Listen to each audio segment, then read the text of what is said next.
Hello good people, it's Irina TL here. Thank you so much for the support. Welcome to yet another video. Okay, we did a video with African Muala. If you've not yet watched that video, it's up there. Please check it out.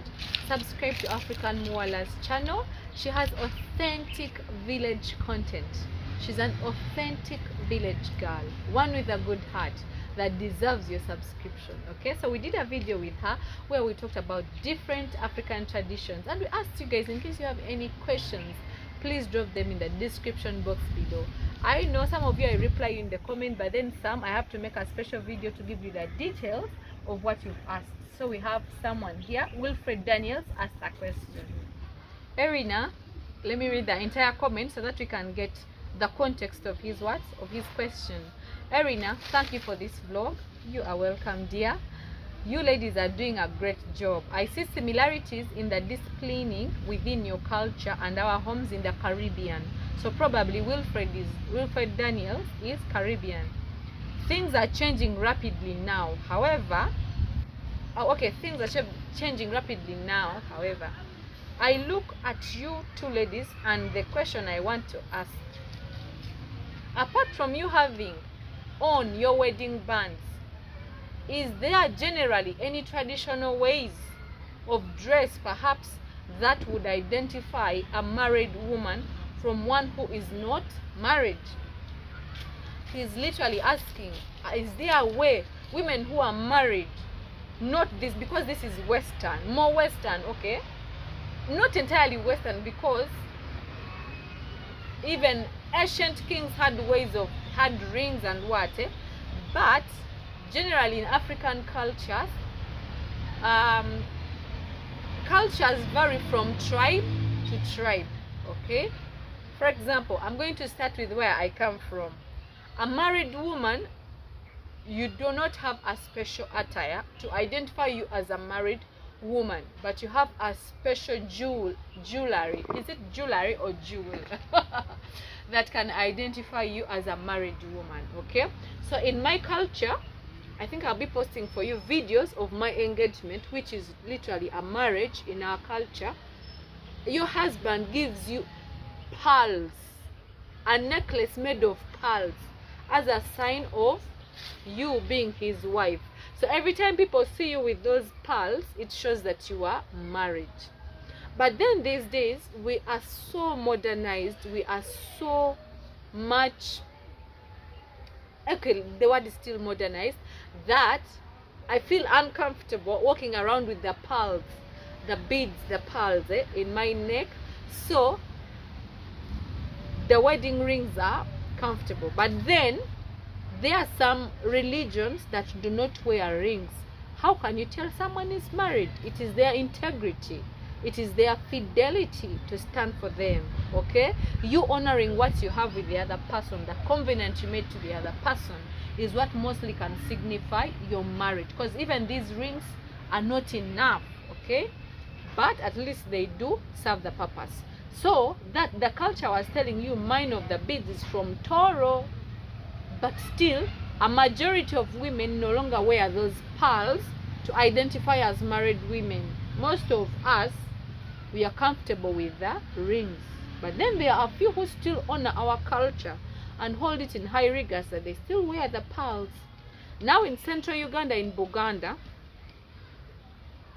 there is nothing that you can look at a woman and be like, oh, this one is married. Probably nothing. Depends on their religion, but on a tribal level, there is nothing we can say, because they all wear gomesi, they be smart. You just have to be an honorable woman, to bring respect and honor to your husband.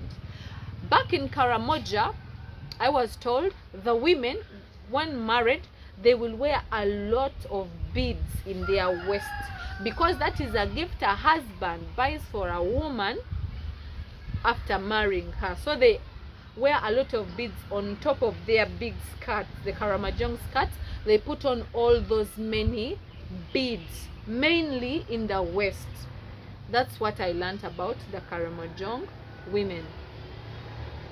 Other cultures in Africa, because I've not exhausted all African cultures, I cannot really tell you in detail. But as I travel, Wilfred, maybe I'll be collecting for you more answers about the different cultures that are in the various tribes of Africa. Okay, in the north, I do not know any. Maybe African Nyako will help us tell us, but that is the little information I know. So being married is all about a person being honorable and respectful to themselves and the person they are committed to, and honoring their marriage covenant. And just know that you're married. The whole world doesn't tell, but you yourself, you know, and you respect the covenant you have.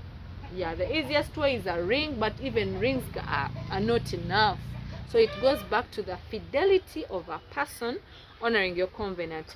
That is the little information I have about how to identify married women. By the way, I forgot, some cultures, there are some piercings they put on women, but I'm not yet so sure, and I don't have the details of those cultures. That's why I told you, maybe as I travel, I'll be collecting more information for you as of how married women are identified. Wilfred, I hope I tried. Otherwise, I appreciate the question. Thank you so much for asking. You know, feedback gives us, those comments entice us. We get to know that you people are watching the content, you are in sync with what we are saying, as in we are communicating. You know, when you communicate and have feedback for what you communicated, it is very good. Another reaction to one of the comments on one of the videos still I did with African Muwala, I have a one Esther Ajulong who commented and said about the issue of pulling. Remember I told you, pulling is where some cultures in Uganda, for example the Baganda, they elongate the labias of the women for sexual pleasure.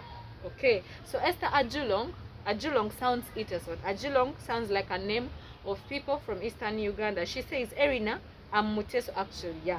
So she's Muteso from Eastern Uganda. Ajulong, I'm your in-law because I'm married to Awano Kiria. That makes me a Muteso by choice.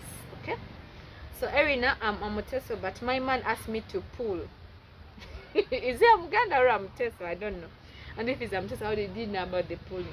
The pain is massive. Fear Baganda women. The pain is massive. Fear Baganda girls. Oh yes, that's a sacrifice. To every good thing you give a sacrifice. Maybe that's a sacrifice the Baganda girls give for the pleasure, for the sexual pleasure. Because I know marriage is more than sex and sexual pleasure, company and all that. But in our cultures, they tend so much to front it. You have to give your man good sex, he has to enjoy it, and all that blah blah blah. So that is the price they pay for that pleasure. But otherwise, Ajulong, so did you give feedback to your man that, oh, where you sent me, what he sent me to do? Oh no, I cannot stand it.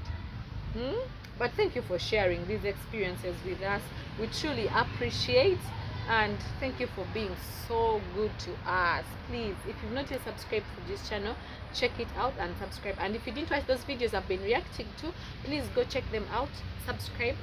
As in, you can also watch and leave a comment or a question of anything that you want us to clarify on, and I'll be more than willing to make for you a video and answer your questions.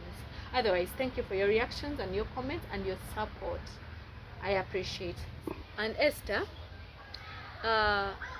some here they will say, if a man, a Muganda man finds you and you've not done that, they will not call you woman enough. They tell you we're not trained as a person to be a good wife. You're not trained enough by your aunties. They will question the integrity of your aunties. So it doesn't make you woman enough. Just like some cultures in the East, like the Gishu, they circumcise men. So if a woman finds a man not circumcised, they call that man a woman. That you could not stand the bravery. You could not be brave enough to face the knife to be circumcised. So different cultures have different ways of life.